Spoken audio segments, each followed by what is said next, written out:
paroko sana kwa kutukubalia kumleta marehemu Caroline hapa kanisani jana na kuweza kukesha naye. Baba, tunakushukuru sana. Na ndugu zangu wanakwaya, ni mwaka mmoja sasa tangu shamba letu la kwaya lianze kuvunwa. Mwaka jana mwezi kama huu tulipoteza Rose Dominic. Mwaka huu 26 mwezi, nadhani ni mwezi wa kwanza mwishoni wa pili mwanzoni, tumempoteza mwanakwaya anaitwa Enoch Faustini. Na leo Mwenyezi Mungu ameendelea kuvuna tena kwetu. Tunamshukuru dada Caroline. Tunamshukuru dada Caroline kwa maisha ya uimbaji kwa miaka 7 aliyotumikia katika kuimba kanisa kuu la Mtakatifu Yosefu. Mungu ampokee katika makao yake ya milele mbinguni. Naye ya milele mpe Bwana.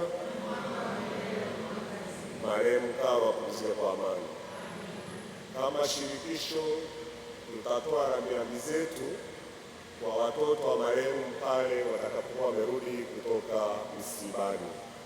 Tumsifu Yesu Kristo.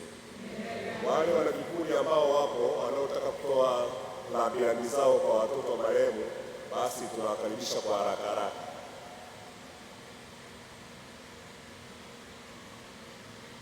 Uliojipanga kutoa rambirambi